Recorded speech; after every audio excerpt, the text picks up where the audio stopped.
السلام علیکم ورحمۃ اللہ وبرکاتہ۔ بسم اللہ الرحمن الرحیم۔ سامعین و ناظرین،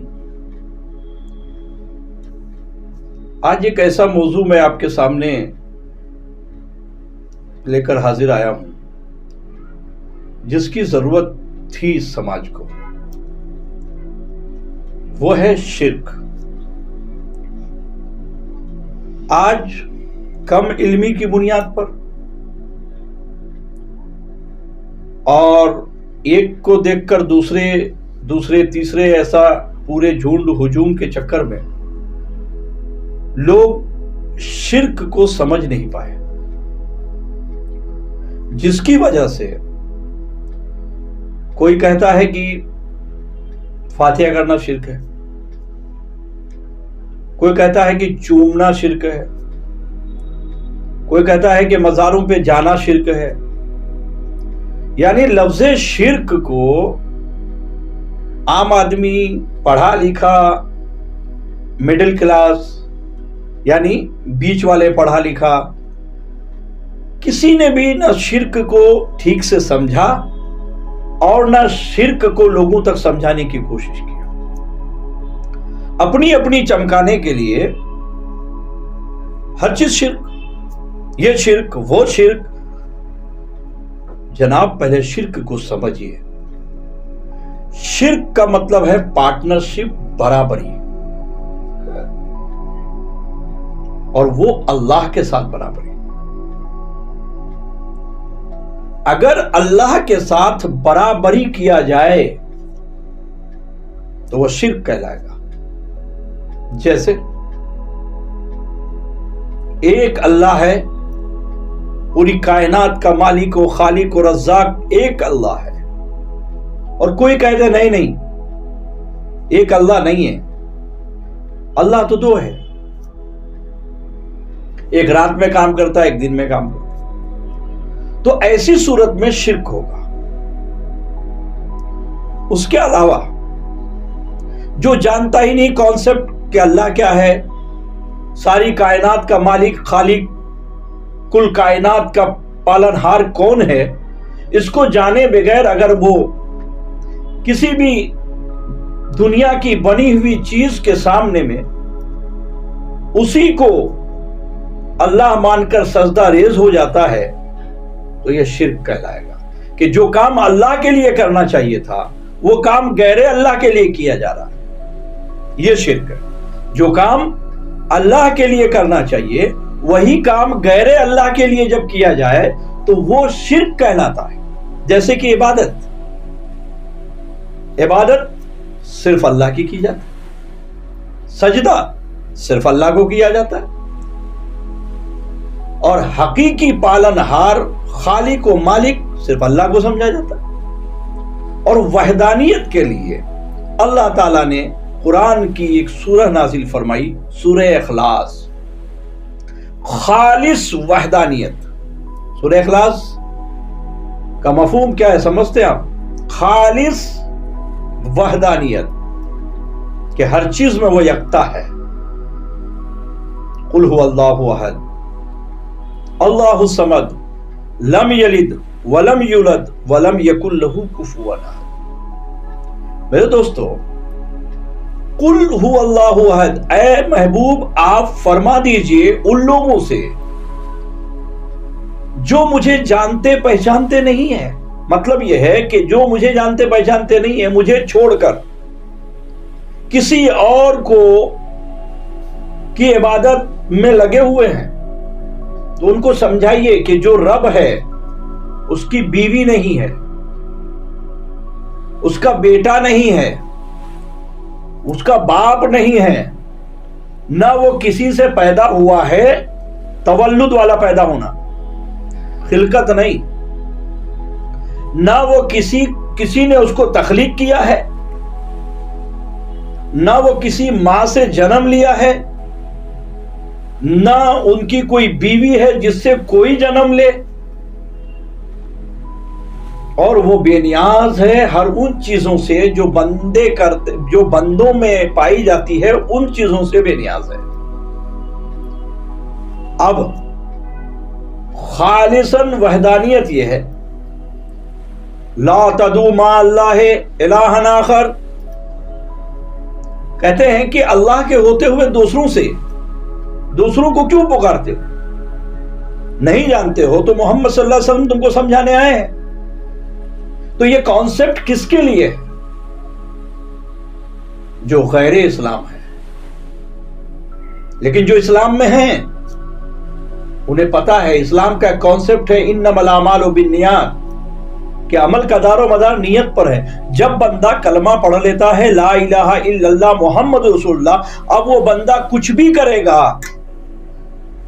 گنہگار ہو سکتا ہے، پاپی ہو سکتا ہے، گمراہ ہو سکتا ہے، مگر مشرک نہیں ہو سکتا۔ جانتی کیوں؟ کیونکہ اس کے دل میں ایک ہوک رہتی ہے، ایک درد رہتا ہے کہ کوئی ہے جس کا میں نے کلمہ پڑھا ہے، اللہ ہے، اللہ کے سوا میں کسی کی عبادت نہیں کروں گا، بھلے میں عبادت گزار نہیں ہوں، میں گنہگار ہوں، مگر عبادت کے لائق صرف اللہ ہے، یہ بات ہر کلمہ پڑھنے والا جانتا ہے۔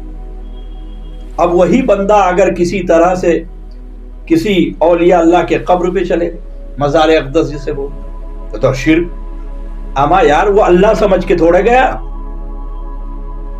پوچھو جانے والے ہر شخص سے، چاہے وہ پڑھا لکھا ہو، غیر پڑھا لکھا ہو، چاہے وہ کیسا بھی ہو، وہ جانتا ہے کہ اللہ جو ہے وہ دکھتا نہیں۔ اللہ ہوتا تو یہ انتقال ہو کر کے قبر اور مزار نہیں بنتی۔ قبروں پہ جانا کب سے شرک ہو گیا بھائی؟ پتا ہے آپ کو؟ قبرستان آپ نہیں جاتے ہیں، ماں باپ کو دفنانے جاتے ہیں تو قبر پہ کسی نہ کسی کو، جو کوئی آپ کا اپنا ہے، قریبی ہے، قبر والوں کے لیے بھی آپ دعا کرتے ہیں، مغفرت کرتے ہیں، مغفرت کی دعا پڑھتے ہیں، جنازہ پڑھتے ہیں، سب کیا ہے؟ شرک ہو گیا۔ جانتا ہے کہ یہ مر گئے ہیں، انتقال ہو گئے ہیں، تو جو مر گئے، اللہ کہتا ہے میں حی ہوں ولا یموت، سے موت نہیں آتی۔ حیون ولا یموت کا کانسیپٹ کلمہ پڑھنے والے کے دماغ میں ہے۔ جب تک دماغ میں ہے تو وہ خدا کے برابر نہیں کیا، جب برابر نہیں کیا تو شرک کیسے ہوا؟ کچھ بھی مارے گھٹنا پھوٹے سر والا کام ہو رہا ہے۔ میں کسی مزار کی تائید میں بولنے نہیں آیا، میں سمجھانے آیا ہوں شرک کیا ہے۔ اگر مزار ہے تو خدا نہیں ہو سکتا، چادر چڑھ رہی ہے تو خدا نہیں ہو سکتا، چوما جا رہا ہے تو خدا نہیں ہو سکتا، کیونکہ خدا کے ساتھ چومنے کا کانسیپٹ نہیں ہے۔ خدا کو کون چوم سکتا؟ جب دیکھ ہی نہیں سکتے تو چومو گے کہاں سے؟ تو جو چیز اللہ کے لیے کی جائے وہی بندے کے لیے کی جائے تو شرک ہو سکتا ہے۔ اگر ایسا مانو گے تو پھر مشرک تو آپ بھی کہلاؤ گے۔ جانتے ہو کیسے؟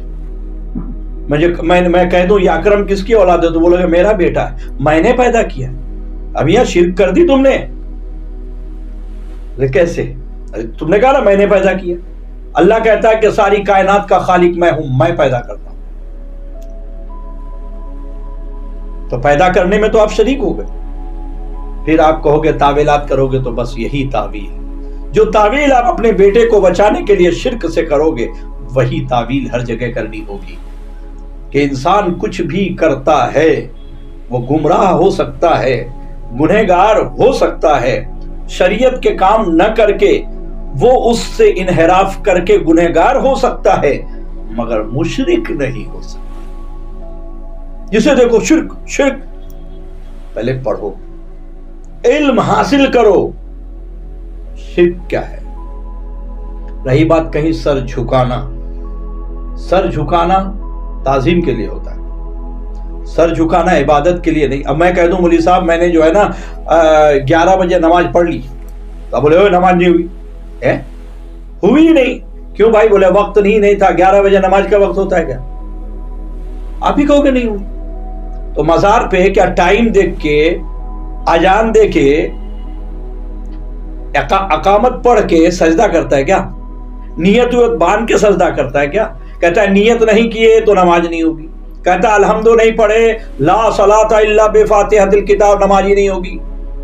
لیو میاں، تو کیا وہاں کھڑے ہو کے وہاں پہلے الحمد پڑھا، ثنا پڑھی، رکوع کیا، سبحان ربی الاعلیٰ کہا، سبحان ربی العظیم کہا؟ نہیں کہا، پھر شرک کیسے ہوا؟ اس کو جانا یہ میرا خدا ہے، میں اس کی عبادت کرتا ہوں. اگر کلمہ پڑھا ہے تو وہ گنہگار ہو سکتا ہے، مشرک نہیں. شرک کا کانسیپٹ کلمہ پڑھنے والوں سے ہٹ جاتا ہے، یہی سمجھانے آیا ہوں. کلمہ پڑھنے والا ایک اللہ کا اقرار کرنے والا کبھی دوسرے کو اللہ مان ہی نہیں سکتا، لہذا وہ مشرک ہو نہیں سکتا. اب رہی بات روزی مانگنے کی، تو ہر شخص کہیں نہ کہیں روزی کے لیے کام مانگنے جاتا ہے.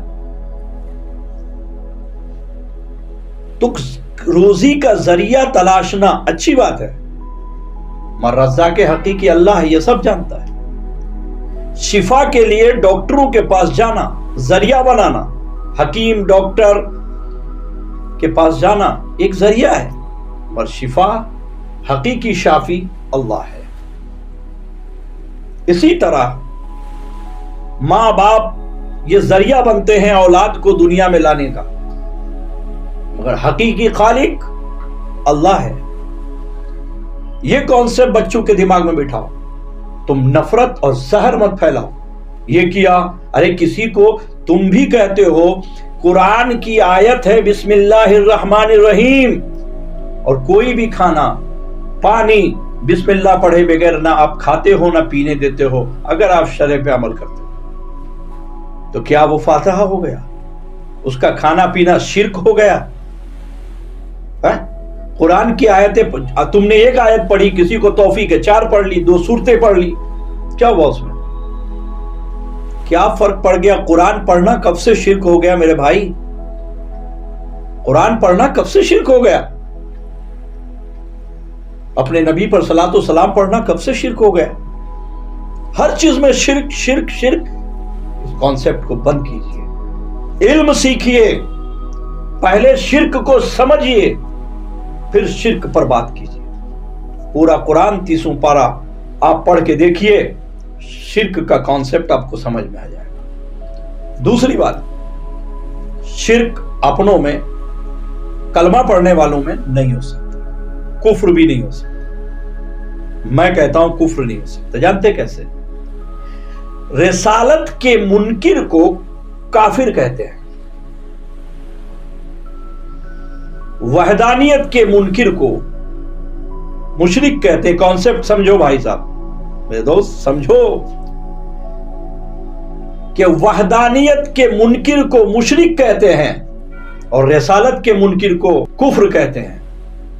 رسول اللہ کی رسالت کا انکار کرنا کفر ہے، اور جس نے کلمہ دل زبان سے پڑھا اور دل سے اقرار کر لیا ہے، نہ وہ کافر ہو سکتا ہے، نہ مشرک. ہاں گمراہ ہو سکتا ہے، منافق ہو سکتا ہے، گمراہ ہو سکتا ہے، پاپی ہو سکتا ہے، شرابی ہو سکتا ہے، متقی ہو سکتا ہے، مومن ہو سکتا ہے. وہ سب کچھ اس درجے میں، اگر اعمال اچھے کیے تو ان کے درجات بلند ہوں گے، اعمال اگر غلط کیے تو وہ منافق ہو سکتا ہے، وہ منافق ہو سکتا ہے، وہ گمراہ ہو سکتا ہے، کافر و مشرک نہیں ہو سکتا، کیونکہ وہ رسالت کا منکر نہیں ہے، وہ وحدانیت کا منکر نہیں ہے، اس لیے مشرک نہیں ہو سکتا. یہ دونوں کانسیپٹ کلمہ پڑھنے والوں کی زندگی سے نکال دو اور بچوں کے دماغ میں زہر گھولنا بند کر دو. ورنہ آپ دیکھ رہے ہو کہ آپ اس سماج کو سدھارنے کے بجائے بگاڑنے کی طرف جا رہے ہیں، محبت کے بجائے نفرت پھیلا رہے ہیں. آپ اس نفرت پھیلانے کے اسکیم کو بند کر دیں، بہت اچھا ہوگا. میری آپ سے اپیل ہے. میرے دوستو، شرک اللہ کے برابری مسلمان نہیں کر سکتا، چاہے وہ کتنا بھی کیسا بھی ہو، یہ یاد رکھیں، اور کفر بھی نہیں کر سکتا. لہٰذا سرکار دو عالم صلی اللہ علیہ وسلم کا کلمہ پڑھنے کے بعد جن لوگوں نے آپ کی نہیں مانا،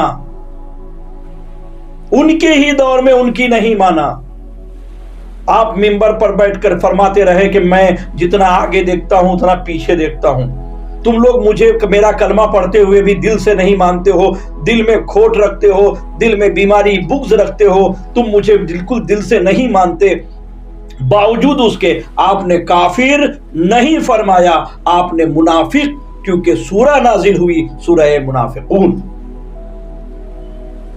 پڑھیے تو صحیح، قرآن کو صرف کیا کر لیا آپ نے؟ ہے تلاوت، الحمدللہ، روز 2 آیت پڑھو، پڑھ کے کیا ہوگا؟ پڑھنے سے کیا ہو گیا کہ آپ کے اندر کی برائیاں ختم ہو گئی؟ قرآن شریف پڑھو، تلاوت کرو، اچھی بات ہے، کون منع کرتا ہے؟ قرآن ضرور پڑھو، قرآن ضرور پڑھو۔ بھائی پڑھنے پہ تو دھیان دے رہے ہو، قرآن کو سمجھنے پہ دھیان دے رہے ہو؟ اللہ فرماتا افلا تدبرون افلا تعقلون، کیوں فرماتا؟ کیا تم عقل نہیں رکھتے؟ کیا تم اس پہ غور و فکر نہیں کرتے؟ قرآن کی تلاوت ثواب کے لیے، جب آیتیں پڑھ کے، بہت اچھی بات ہے کہ جب آیتیں پڑھ کے ثواب کی امید رکھتے ہو کہ ثواب ملے گا، تو پھر ان آیتوں کو عمل کرنے کے بعد یقیناً ہم المفلحون کہ آپ درجے میں آ جائیں گے، آپ ہی فلاح پائیں گے، آپ ہی کامیاب ہوں گے جب آیتوں پہ عمل کریں گے، غور کریں گے تب۔ مگر ہاں، جب آپ کو عربی گرامر آتی ہو، عربی کا ترجمہ کرنا آتا ہو، ورنہ میں تو برسوں سے سنتے آ رہا ہوں، یا جو الذین آمنوا اتقوا اللہ، اے ایمان والو اللہ سے ڈرو۔ تقا یتقی کا معنی کب سے ڈرنا ہو گیا بھائی؟ خافا یخافو ڈرنے کے معنی میں ہے، خشیت لرزہ بر اندام ہونے کے معنی میں ہے۔ تقوی کا معنی کب سے ڈر ہو گیا؟ یا جو الذین آمنوا اتقوا اللہ، اے ایمان والو اللہ کے لیے پرہیزگاری اختیار کرو، مطلب پرہیز کرو گناہوں سے، پرہیز کرو پاپ سے، پرہیز کرو منکرات سے، نہیں انل منکر سے پرہیز کرو۔ آپ ان ساری جس سے نہیں انل منکر کے کیٹیگری میں جو چیزیں ہیں اس کو نہیں کرو، اسی کو پرہیزگاری کہتے ہیں۔ آپ ڈاکٹر کے پاس کبھی گئے ہیں؟ جانتے کیا ہوتا ہے؟ کہتے ہیں دوائیاں کھانا مگر پرہیز کرنا، پرہیز نہیں کرو گے تو دوا کام نہیں کرے گی۔ اسی طرح اللہ تعالیٰ نے ارشاد فرمایا پرہیزگاری اختیار کرو، پرہیز کرو گناہوں سے، پرہیز کرو جھوٹ بولنے سے، پرہیز کرو زنا سے، پرہیز کرو تم جو ہے کسی کی مکاری سے، پرہیز کرو حسد سے، بغض سے، کینہ سے، نفرت سے، پرہیز کرنا ہے۔ پرہیز کا معنی ہے، تقوی کا معنی ہے وہ کہ یا جو الذین آمنوا اتقوا اللہ، اے ایمان والو اللہ کے لیے پرہیزگاری اختیار کرو۔ جب ترجمہ ہی کرنے نہیں آتا، پوری قوم کو کہاں آپ نے ڈال رکھا ہے پتہ ہے آپ کو؟ تقوی کا معنی نہیں پتہ ہے تو آپ قرآن سمجھائیں گے؟ یہی وجہ ہے کہ سرکار دو عالم صلی اللہ علیہ وسلم نے ارشاد فرمایا تھا کہ اگر قرآن میں اہل بیت کے ساتھ کر رہا ہوں، کہ اہل بیت اور قرآن تمہارے ساتھ ہے تو کبھی بہکو گے نہیں، گمراہ نہیں ہوگے۔ میرے دوستو، تو غور کیجئے گا میری باتوں پر۔